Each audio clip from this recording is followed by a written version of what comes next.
សួស្តីបងប្អូនទាំងអស់គ្នាស្វាគមន៍សម្រាប់ការវិលត្រឡប់មកកាន់ Channel របស់ខ្ញុំសាយថ្មីហើយវីដេអូថ្ងៃនេះគឺខ្ញុំនឹងមកបង្ហាញបងប្អូនទាំងអស់គ្នាពីរបៀបធ្វើចម្រៀងជាអាល់ប៊ុមអញ្ចឹងយើងទៅសេជាភាសាខ្មែរបែបនេះដើម្បីឲ្យឆាត GPT វាបំលែងទៅជាភាសាអង់គ្លេសហើយនឹងរើសចំណងជើងបទចម្រៀងឲ្យយើងហើយនឹងរើសចំណងជើងអាល់ប៊ុមឲ្យយើងអញ្ចឹងបងប្អូនយើងអាចទៅសេអ្វីដែលបងប្អូនយើងចង់បានមកពីបទចម្រៀងហ្នឹងបាទហើយបន្ទាប់មកយើងដាក់ឲ្យវាទៅសេជាភាសាអង់គ្លេសហើយយើងរៀបរាប់ទៅថាយើងចង់បានប្រមាណបទនៅក្នុងមួយអាល់ប៊ុមហ្នឹងហើយរៀបរាប់ពីស្ថានភាពបទចម្រៀងហ្នឹងថាយើងចង់បានបែបម៉េចមកបាទបងប្អូនយើងទៅសេអ្វីដែលបងប្អូនយើងចង់បានបាទដូចការគិតរបស់យើងទៅសេជាភាសាខ្មែរមកបន្ទាប់មកយើងដាក់ឲ្យវាទៅសេទៅជាភាសាអង់គ្លេសទៅគឺ Chat GPT វានឹងទៅសេឲ្យយើងហើយយើងអត់ចាំបាច់ចេះភាសាអង់គ្លេសតើតើយើងទៅសេភាសាអង់គ្លេសទេតែសម្រាប់បងដែលគាត់ចេះភាសាអង់គ្លេសហើយគាត់អាចទៅសេជាភាសាអង់គ្លេសយកមកឥឡូវខ្ញុំធ្វើការ copy វាយកមកបាទបងប្អូនអាចទៅសេតាមខ្ញុំក៏បានដែរបាទហើយយើងបើក browser យើងមកបន្ទាប់មកយើងបើកមកកាន់ Chat GPT អូខេហើយយើងបើកវាមកនេះខាងលើគេហ្នឹងហើយយើងផាសអ្វីដែលយើងបាន copy មិញចូលកន្លែងហ្នឹងមកបងប្អូនធ្វើការផាសវាចូលមកបាទបន្ទាប់ពីយើងផាសឲ្យអស់បងប្អូនយើងចុច Enter ក៏បានចុចអាព្រួញនឹងក៏បានដែរនៅពេលដែលយើងចុចទៅវានឹងចាប់ផ្ដើមទៅសេចំណងជើងឲ្យយើងហើយនឹងឈ្មោះអាល់ប៊ុមហើយបាទអញ្ចឹងបងប្អូនយើងឃើញហើយនេះគឺចំណងជើងអាល់ប៊ុមឈ្មោះអាល់ប៊ុមរបស់យើងហើយខាងក្រោមនេះជាចំណងជើងនៃបទចម្រៀងអញ្ចឹងវាចាប់ផ្ដើមទៅសេឲ្យយើងហើយបងប្អូនយើងមិនបាច់ឆ្ងល់ទេថាហេតុអីវាទៅសេតែចំណងជើងវាអត់ទៅសេ lyric ឲ្យយើងអញ្ចឹងសម្រាប់ lyric យើងមិនបាច់ភ័យទេយើងអាចឲ្យវាទៅសេតាមចំណងជើងរបស់យើងនឹងបានទៀតទេអញ្ចឹងសំខាន់ឲ្យយើងមានចំណងជើងសិនមកបាទអូខេឥឡូវវាចិត្តគ្រប់ហើយចំណងជើងហ្នឹងបាទឥឡូវចំណងជើងវាគ្រប់ហើយបាទបងប្អូនយើងអាចជួយការពិនិត្យមើលខ្ញុំឲ្យវាទៅសេ20បទនៅក្នុងមួយអាល់ប៊ុមហ្នឹងអញ្ចឹងឥឡូវនេះចំណងជើងរបស់វាបាទនេះឈ្មោះអាល់ប៊ុមយើងធ្វើការ copy វាសិនមកបាទហើយយើងទៅបើក folder មួយដើម្បីបង្កើត folder បាទបង្កើតដាក់ឈ្មោះអាល់ប៊ុមរបស់យើងនឹងមកអូខេយើងផាសឈ្មោះអាល់ប៊ុមរបស់យើងចូលអូខេបន្ទាប់មកទៀតបងប្អូនចុច3កន្លែងនេះហើយចុចពាក្យ setting ហើយបងប្អូនរកពាក្យ download បាទរកពាក្យ download មកដើម្បី change folder វាហើយបងប្អូនចុច change កន្លែងនេះបន្ទាប់មកយើងធ្វើការរើស folder អាល់ប៊ុមរបស់យើងឈ្មោះអាល់ប៊ុមរបស់យើងដើម្បីយើងងាយស្រួលពេលដែលយើងបង្កើតបទចម្រៀងហើយយើង download ទៅវាធ្លាក់ចូលអាល់ប៊ុមរបស់យើងតែម្ដងអញ្ចឹងកន្លែងនេះខ្ញុំសូមធ្វើការថែមលេខបន្តិចដោយសារយើងដាក់អញ្ចឹងទៅវាមានលំដាប់លំដោយវាអត់រត់ទៅលើទៅក្រោមអីទេអញ្ចឹងខ្ញុំសូមធ្វើការដាក់លេខ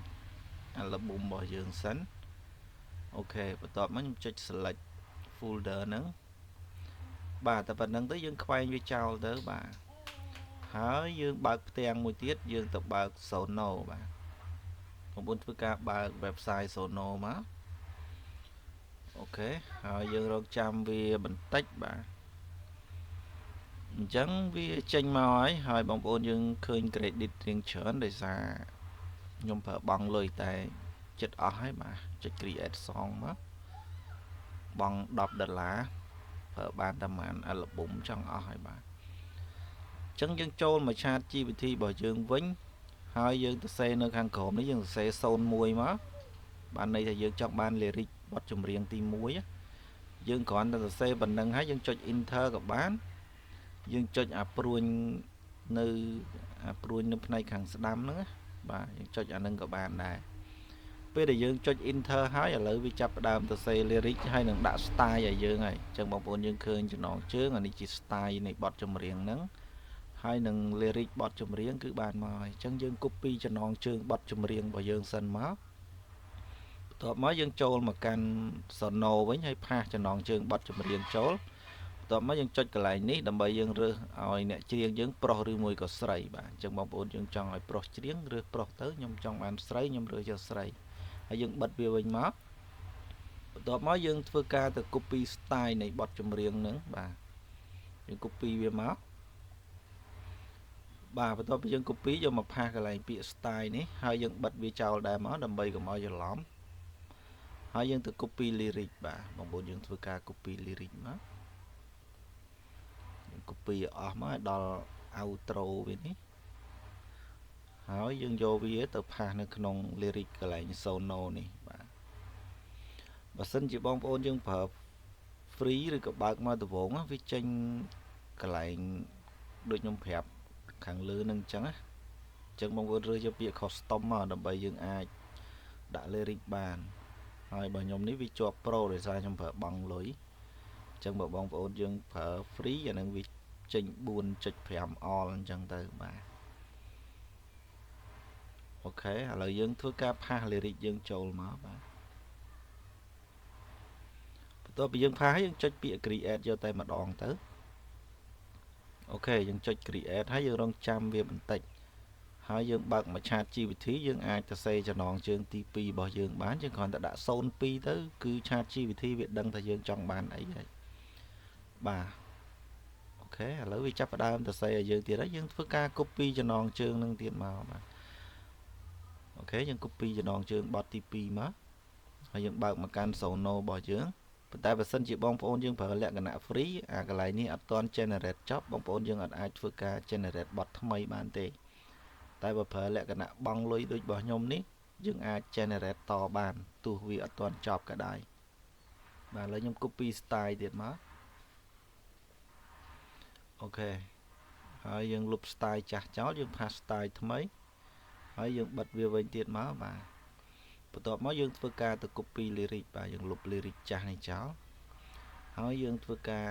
ទៅ copy lyric បទចម្រៀងទី2របស់យើងអូខេយើងធ្វើការ copy វាមកហើយយើងយកវាមកផាសនៅកន្លែង lyric ហើយយើងចុច create តទៀតបាទអញ្ចឹងបើបងប្អូនយើងប្រើលក្ខណៈ pro យើងអាច generate តគ្នាហើយក៏បានដែរមិនចាំបាច់បទចម្រៀងចប់ទេប៉ុន្តែបើប្រើ free យើងត្រូវតែរងចាំបាទយើងរងចាំឲ្យកន្លែងនេះ generate ចប់សិនបើ generate អត់ចប់យើងអាច generate បទថ្មីបានទេបាទអញ្ចឹងយើងអាច play ស្ដាប់សិនក៏បានដែរកន្លែងនេះ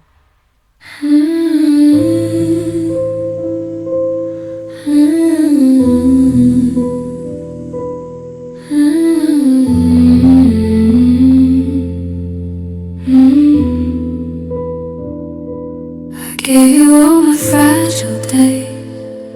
every smile, every ache.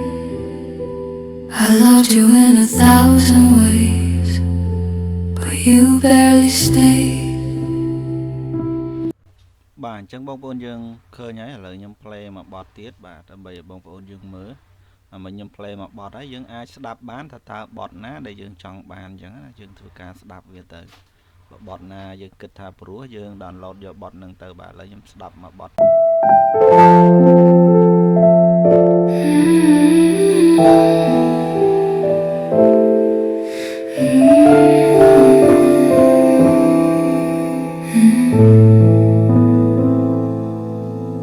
Gave you all my fragile days, every smile, every ache. I loved you in 1,000 ways, but you barely stayed. I watched you drift so far from me while holding my hand. You looked at me like I was there, but you didn't understand. I try to be softer, try to be strong. I blame myself when you did me wrong. I was never enough for you, no matter how deep I love. បាទអញ្ចឹងបងប្អូនយើងស្ដាប់បទចម្រៀងឬសូរ៉ាក់រ៉ាក់ខ្ទរខ្ទរហ្នឹងបាទមិនមែនបទវាអញ្ចឹងទេដោយសារខ្ញុំ record ហ្នឹងមិនដឹងថាម៉េចបានវាឮសំឡេងអញ្ចឹងតែជាក់ស្ដែងបទនៅក្រៅយើងស្ដាប់ទៅព្រោះ បាទអញ្ចឹងបន្ទាប់ពីយើងស្ដាប់បទចម្រៀងដែលយើងគិតថាព្រោះហើយយើងចុចត្រេ3កន្លែងហ្នឹងមកយកពាក្យ download បើសិនជាបងប្អូនយើងប្រើលក្ខណៈ free គឺយើងអាច download បានតែ file MP3 ទេបាទគឺខាងលើនេះតែបើយើងប្រើលក្ខណៈបង់លុយគឺយើងអាច download ជា file wave ហើយនឹងជាលក្ខណៈវីដេអូអញ្ចឹងវាអត់មានទៅជាបញ្ហាអីទេគឺយើងអាច download បានដូចគ្នាបាទជាមិនថា MP3 មិនថា file wave អីគឺយើងអាចយកទៅកែតាមក្រោយបានទេឥឡូវខ្ញុំសុំយក file wave ហើយបាទដោយសារខ្ញុំប្រើបង់លុយអញ្ចឹងខ្ញុំចុចយក file wave ទៅអូខេតែសម្រាប់ការ download file wave វាអាចចំណាយពេលជាងការ download ពី file MP3 យើង download ទៅវាលឿនជាងបាទអញ្ចឹងយើងចុច download កន្លែងនេះមកពេលដែលយើងចុច download ហើយយើងត្រូវរងចាំវាបន្តិចទៀតតម្រាំទៅវាដើរអញ្ចឹងមិនមែនចុចភ្លាមដើរភ្លាមទេណា file wave ហ្នឹងអញ្ចឹងដូចខ្ញុំបញ្ជាក់ខាងដើមអញ្ចឹងឥឡូវវា download បានជោគជ័យហើយបាទអញ្ចឹងបងប្អូនយើងអាចធ្វើការចាក់ play bot ដែលយើងបាន generate តនេះទៀតបានហើយបាទយើងធ្វើការចុចស្ដាប់មើលទៅបន្ទាប់ពីយើងធ្វើវាហើយយើងចុចស្ដាប់ដើម្បីដឹងថាបទណាដែលយើងចង់បានបទណាដែលយើងអត់ចង់បានឬក៏យើងចង់បានទាំងពីរយើង download ទាំងពីរទៅបាទអញ្ចឹងយើងធ្វើការចុច play វាទៅបាទ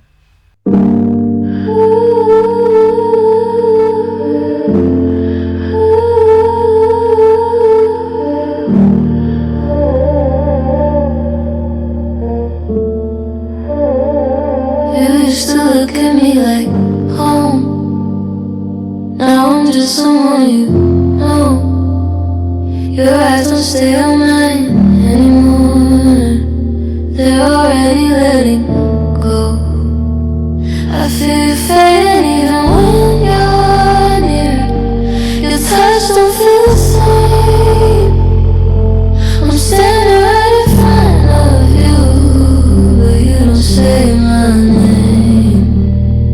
I started counting all the ways I wasn't what you need. I tried to fix what wasn't broken just to make you stay with me. You looked at me like I was playing. ចឹងបន្ទាប់ពីយើងធ្វើការស្ដាប់បទចម្រៀងយើងទៅ copy lyric ទៅ copy style នៃបទថ្មីរបស់យើងយកមក generate តមកបាទដើម្បីកុំឲ្យយើងខាតពេលយើងធ្វើបែបនេះគឺចំណេញពេលវេលារបស់យើងបាទអញ្ចឹងយើងអាចធ្វើការស្ដាប់បទចម្រៀងតដើម្បីយើងរើសបទចម្រៀង Like I was easy to lose. I gave you love that was unbreakable. You used to look at me like home. Now I'm just someone you know. Your eyes don't stay on mine anymore. They already បាទអញ្ចឹងខ្ញុំសូមធ្វើការស្ដាប់បន្តិចបានហើយដើម្បីកុំឲ្យខាតពេលរបស់បងប្អូនយើងបាទអញ្ចឹងខ្ញុំធ្វើការ download បទចម្រៀងតទៀតបាទខ្ញុំចុច download យកតែម្ដងបាទហើយរងចាំវាបន្តិចបាទចុច download file មកបើ download MP3 លឿនណាស់តែ file wave វាចំណាយពេលបន្តិចតែវាបានគុណភាពសំឡេងវាគ្រាន់បើជាង file MP3 បាទអញ្ចឹងបទចម្រៀងរបស់យើងគឺបានតទៀតហើយបាទអញ្ចឹងនេះបើសិនជាបងប្អូនយើងប្រើ free វាចេញ 4.5 all នេះបាទវាមិនមែនចេញ pro ដូចរបស់ខ្ញុំទេបាទតែខ្ញុំក៏ចិត្តអស់ pro នឹងដែរបាទបងប្អូនយើងមិនបាច់ភ័យទេប្រើ free ក៏ទៅបានដែរមិនចាំបាច់តបង់លុយស្អីទេបាទអញ្ចឹងយើងអាចធ្វើការស្ដាប់បទចម្រៀងដែលយើងកំពុង generate តនេះទៀតបានបាទអញ្ចឹងខ្ញុំសូមធ្វើការស្ដាប់បន្តិចទៀត Promise still it is too loud. Your silence fills the space. I sit right where you held me once and stare at nothing's face. Your shadow's gone, but I still feel you breathing next to me. Touch like you might come back home, but deep inside I know the truth. បាទអញ្ចឹងយើងធ្វើការស្ដាប់ប៉ុណ្ណឹងបានហើយយើង download យកតែម្ដងទៅបាទដើម្បីកុំឲ្យខាតពេលបាទកន្លែងនេះខ្ញុំស្ដាប់យូរតែខ្ញុំកាត់ចេញកុំឲ្យបងប្អូនយើងមានការរងចាំយូរខាតពេលវេលាបាទអញ្ចឹងខ្ញុំសូមធ្វើការកាត់ហើយខ្ញុំធ្វើការ download បទចម្រៀងរបស់យើងតទៀតហើយបងប្អូនយើងធ្វើបែបហ្នឹងបន្តរហូតទៅដល់បទចុងក្រោយរបស់យើងទៅបាទ ហូតដល់បទទី20តែបើសិនជាបងប្អូនយើងចង់បាន22ឬ25អីអានឹងអាស្រ័យលើបងប្អូនយើងទេបាទអូខេឥឡូវខ្ញុំ download បានហើយខ្ញុំទៅបើកកម្មវិធី FL Studio ដើម្បីយើងធ្វើការកែសំឡេងវាបន្តិចកុំឲ្យវាដូចសំឡេង AI ទាំងស្រុងពេកបាទអញ្ចឹងនេះគឺជាកម្មវិធី FL Studio បងប្អូនយើងអាចធ្វើការ open file ដែលយើងបាន save ទុកអានេះដោយសារខ្ញុំធ្លាប់កែពីមុនមកអញ្ចឹងខ្ញុំមាន file ដែលខ្ញុំបានកែពីមុនមកហើយខ្ញុំ save វាទុកអញ្ចឹងខ្ញុំអត់ចាំបាច់កែម្ដងទៀតទេខ្ញុំគ្រាន់តែទៅបើក file នឹងយកមកគឺខ្ញុំអាចដាក់បទចម្រៀងចូលយកតែម្ដងបាទអញ្ចឹងសម្រាប់ file នេះគឺមែនទេខ្ញុំយកមកខុសអញ្ចឹងខ្ញុំទៅរក file មួយទៀតបាទដោយសារពេលកំពុងថតអញ្ចឹងរកទៅងាមដឹងទុកនៅណាបាទចង់ផ្លិចខ្លួនឯងដែរបាទអញ្ចឹងឥឡូវខ្ញុំធ្វើការដើររកវាសិនបាទអញ្ចឹងដូចជាមួយនេះមែនទេបាទអញ្ចឹងខ្ញុំរកមួយទៀតអូខេយកហ្នឹងហ្មងទៅបាទហើយខ្ញុំចុចអូខេបាទបន្ទាប់មកចុចអូខេទៀតមកបាទហើយជំហានបន្ទាប់គឺយើងទៅបើក folder បទចម្រៀងរបស់យើងដែលយើងបាន download ចូលមិញហ្នឹងបាទនេះហើយយើងធ្វើការអូសទម្លាក់បទចម្រៀងយើងចូលមកបាទយើងរុញវាដល់ហើយយើងអាចសាក play មើលបានបាទ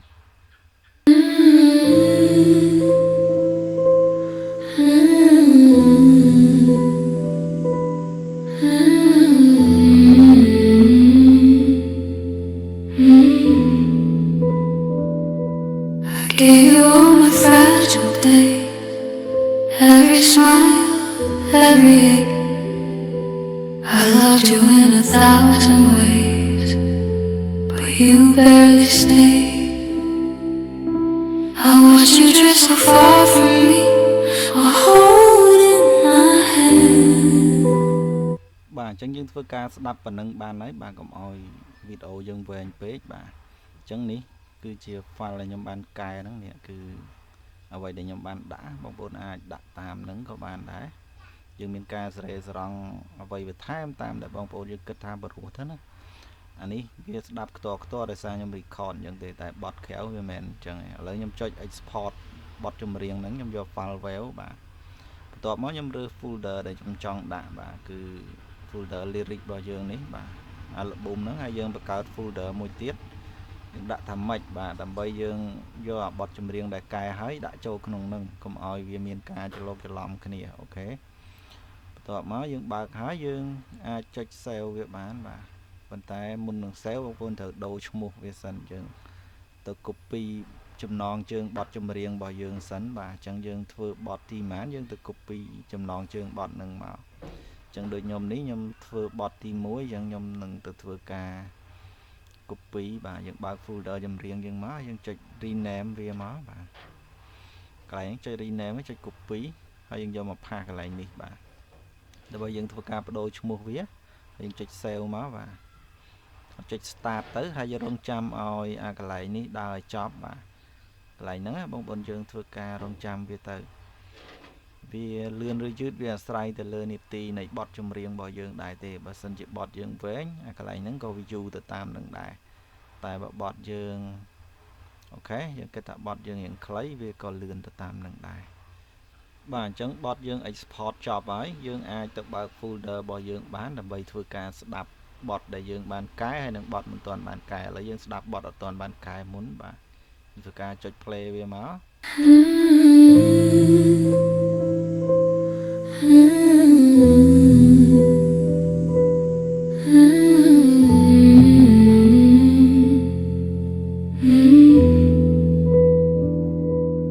Gave you all my fragile days,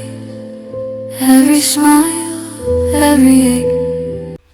បាទអញ្ចឹងយើងស្ដាប់បទនឹងប៉ុណ្្នឹងហើយយើងទៅធ្វើការស្ដាប់បទដែលយើងបានកែហើយតែដូចខ្ញុំប្រាប់អញ្ចឹងពេល record ទៅស្ដាប់អត់ព្រោះទេ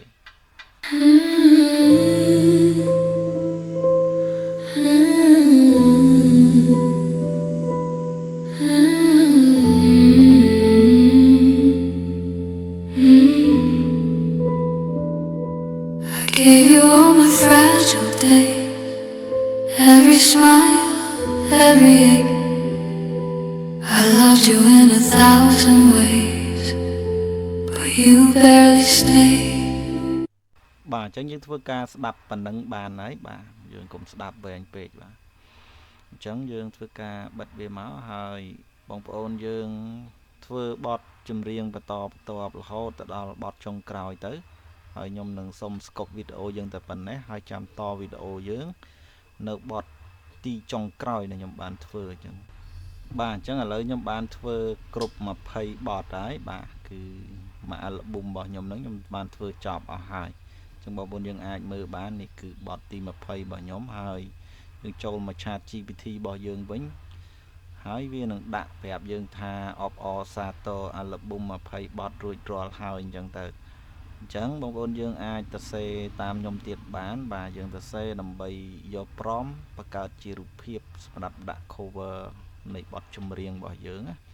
អញ្ចឹងបងប្អូនយើងធ្វើការវាយតាមខ្ញុំក៏បានដែរឬក៏បងប្អូនអាចវាយអ្វីផ្សេងទៅតាមបងប្អូនយើងចង់បានទៅតែសម្រាប់ខ្ញុំគឺខ្ញុំវាយបែបនេះបាទអានេះជាទម្លាប់របស់ខ្ញុំទេមិនមែនថាតម្រូវឲ្យបងប្អូនយើងធ្វើតាមខ្ញុំទេអញ្ចឹងបងប្អូនយើងធ្លាប់ធ្វើមិនបងប្អូនយើងធ្វើអញ្ចឹងទៀតទៅបាទអញ្ចឹងខ្ញុំនឹងឲ្យវាទៅសេព្រមនិយាយអំពីអាល់ប៊ុមនឹងបាទហើយយើងឲ្យវាមើលទៅឲ្យដូចជាមនុស្សពិតអញ្ចឹងណាតែជាក់ស្ដែងវាចេញមកមិនយើងអត់ទាន់ដឹងទេយើងមានចាំមើលទាំងអស់គ្នាបាទបន្ទាប់មកយើងវាយប៉ុណ្ណឹងទៅហើយយើងចុចព្រួញទៅបាទវានឹងចាប់ផ្ដើមទៅសេព្រមមកយើងហើយអូខេឥឡូវវាបានទៅសេព្រមមកយើងហើយនេះ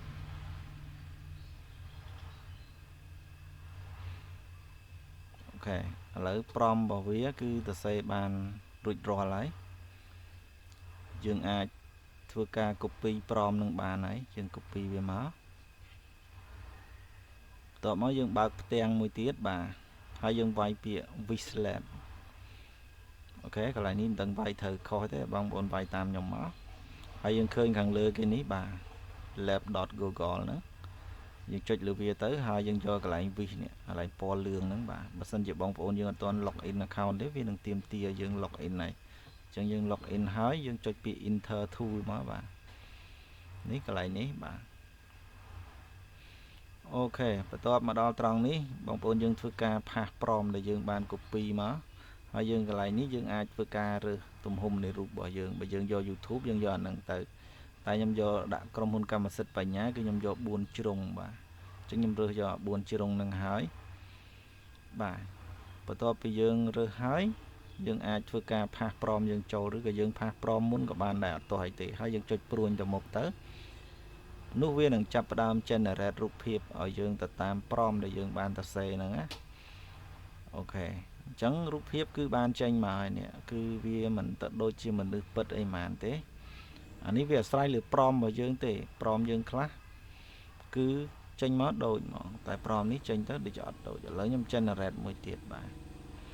អូខេយើង generate វាទៅហើយកម្មវិធីនេះ generate លឿនណាអត់យូរទេអញ្ចឹងឥឡូវរូបបានចូលមកហើយនេះយើងធ្វើការ download វាទៅហើយចាំយើងទៅរើសមើលថារូបណាស្អាតយើងចង់យកទៅដាក់អានឹងយើងយកទៅតាមនឹងទៅតែឥឡូវនេះបើយើងនេះយើងចេះតែ download សិនទៅបាទអូខេឥឡូវខ្ញុំធ្វើការ download វាហើយបាទឥឡូវខ្ញុំដូចចង់កែព្រមបន្តិចអត់បន្តិចអីនេះខ្ញុំមើលសិនតែខ្ញុំត្រូវកែព្រមឲ្យអត់អញ្ចឹងអូខេបើយើងចង់កែយើង copy ឲ្យទៅ save ម្ដងទៀតតែឥឡូវដូចជាខ្ជិលវែងឆ្ងាយបាទមិនបាច់កែទេបាទខ្ជិលកែកុំឲ្យវីដេអូយើងកាន់តែវែងអញ្ចឹងណាបងប្អូនអញ្ចឹងយើងប្រើប៉ុណ្្នឹងហើយអញ្ចឹងយើងបើក Photoshop របស់យើងមកដើម្បីយើងកាត់រូបភាពតម្រូវទៅតាមក្រុមហ៊ុនកម្មសិទ្ធិបញ្ញាដែលគេចង់បានណាព្រោះរូបដែលយើង download មកហ្នឹងវា4ជ្រុងហើយតែវាអត់ត្រូវទំហំវាទេគឺវាខុសទំហំគ្នាអញ្ចឹងយើងធ្វើការបើកកម្មវិធី Photoshop ឬកម្មវិធីណាមួយដែលបងប្អូនយើងគិតថាអាចកែទំហំវាឲ្យត្រូវបានណាអញ្ចឹងយើងចុចកន្លែងនេះ file new មកបាទហើយយើងរើសទំហំវាគឺ3000 គុណឲ្យ3000អានេះជាទំហំស្តង់ដាររបស់វាហើយជា pixel បើសិនជាបងប្អូនកន្លែងនេះឈរនៅលើ inch សង់ទីម៉ែត្រមីលីម៉ែត្រ ឬក៏អីផ្សេងគឺបងប្អូនត្រូវរើស pixel បាទហើយយក 3000 គុណ 3000 ហើយចុច create មកវាចេញជា4ជ្រុងបែបនេះបន្ទាប់មកយើងនឹងទៅធ្វើការបើកយករូបភាពរបស់យើងដើម្បីយកមកកាត់ឲ្យត្រូវទំហំហ្នឹងបាទយើងចុច file ចុច open ហើយយើងទៅរើសរូបភាពរបស់យើងមកបាទរូបភាពយើងទុកនៅកន្លែងណាបាទឥឡូវខ្ញុំដាក់ឲ្យវាស្រួលមើលសិនបាទអូខេបន្ទាប់មកយើងរើសរូបមួយមកបាទយើងរកមើលរូបមួយមកចុច open អូខេបន្ទាប់មកវាចេញបែបនេះយើងចាប់រូបនឹងអូសទម្លាក់ចូលកន្លែងដែលយើងបានបង្កើតមិញនេះបាទហើយឃើញនេះគឺវាតូចវាអត់ប្រព័ន្ធផ្ទាំងរបស់យើងទេអញ្ចឹងវាយើងយកទៅដាក់ក្រុមហ៊ុនកម្មសិទ្ធិបញ្ញាគឺវាអត់ទទួលទេអញ្ចឹងយើងទាញបរិយាវាឲ្យប្រព័ន្ធទំហំរបស់យើងនេះមកហើយបងប្អូនអាចធ្វើការកែ color វាបន្តិចបន្តួចតាមអ្វីដែលបងប្អូនយើងគិតថាស្អាតយើងធ្វើការកែទៅចុចកាមេរ៉ារ file នេះមកបាទហើយយើងធ្វើការកែពណ៌វាបន្តិចទៅបាទដើម្បីកុំឲ្យវាដូចរូបភាពដើមទាំងស្រុងពេកដោយសារយើងយករូបភាព AI អញ្ចឹងយើងធ្វើការកែសម្រួលវាបន្តិចបន្តួចទៅបាទកុំឲ្យយើងយកមកប្រើនឹងដុលពេកណាចឹងអានេះជាគំនិតរបស់ខ្ញុំទេតែបើសិនជាបងប្អូនយើងចង់ប្រើទាំងដុលក៏ប្រើទៅវាអត់ជាបញ្ហាអីទេតែសម្រាប់ខ្ញុំពេលដែលខ្ញុំយកមកគឺខ្ញុំមានការកែ color អីបន្តិចបន្តួចហើយបាទមិនមែនថាកែទៅឲ្យវាខ្លាំងណាស់ណាទេហើយក៏មិនទៅស្អាតអីលើសនឹងដែរតែគ្រាន់តែយើងកែកុំឲ្យវាដូចសភាពដើមទាំងស្រុងពេកបាទនេះជាអ្វីដែលខ្ញុំធ្លាប់ធ្វើណាបងប្អូនអញ្ចឹងបងប្អូនយើងធ្វើអីកើតយើងធ្វើនឹងទៅបាទឥឡូវខ្ញុំសុំធ្វើការទាញថែមថយឲ្យយើងមើលជាក់ស្ដែងទៅបាទហើយបន្ទាប់មកយើងចុច OK ហើយយើងចុច file យើងចុចពាក្យ export បាទហើយយើងយកពាក្យ export as នៅកន្លែងនេះដើម្បីយើង save រូបភាពហ្នឹងបន្ទាប់មកកន្លែងនេះបងប្អូនយើងយកដូចខ្ញុំចឹងហើយកុំយក PNG ឬយកអីបាទយក JPG ហ្នឹងមកហើយចុច export បន្ទាប់មកវានឹងឲ្យយើងរើសកន្លែងទុកហើយបាទអញ្ចឹងយើងចង់ទុកនៅកន្លែងណាអញ្ចឹងយើងទៅទុកនៅក្នុង folder បទចម្រៀងរបស់យើងទៅបាទហើយបន្ទាប់មកយើង rename វាដាក់ថា cover ទៅដើម្បីយើងងាយស្រួលរករូបភាពនឹងវិញកុំឲ្យវាច្រឡំគ្នាបាទអញ្ចឹងយើងធ្វើការ save វាមកអូខេបន្ទាប់មករូបភាពរបស់យើងគឺ export បានជោគជ័យហើយបាទភាពរបស់យើង export បានហើយសម្រាប់វីដេអូយើងក៏មានប៉ុណ្្នឹងដែរសង្ឃឹមថាបងប្អូនទាំងអស់គ្នានឹងធ្វើបានទាំងអស់គ្នាហើយខ្ញុំបញ្ជាក់ខ្ញុំមិនមែនអ្នកទៅចេះអីខាងហ្នឹងខ្លាំងណាស់ទេតែខ្ញុំចេះតិចតួចក៏ខ្ញុំចង់ចែករំលែកឲ្យបងប្អូនយើងអាចធ្វើបានព្រោះពេលដែលខ្ញុំធ្វើគឺខ្ញុំតែងតែស្រាវជ្រាវខ្លួនឯងអញ្ចឹងវារៀងពិបាកដែរតែឥឡូវបងប្អូនយើងអាចមើលវីដេអូខ្ញុំទៅហើយធ្វើតាមតិចតិចទៅសម្រាប់អ្នកអត់ចេះសោះបាទមិនតែគាត់អ្នកចេះហើយបើខ្ញុំនិយាយខុសត្រូវកន្លែងណាអីសូមអធិស្ឋានផងបាទអញ្ចឹងជួបជាមួយនឹងខ្ញុំនៅវីដេអូក្រោយទៀត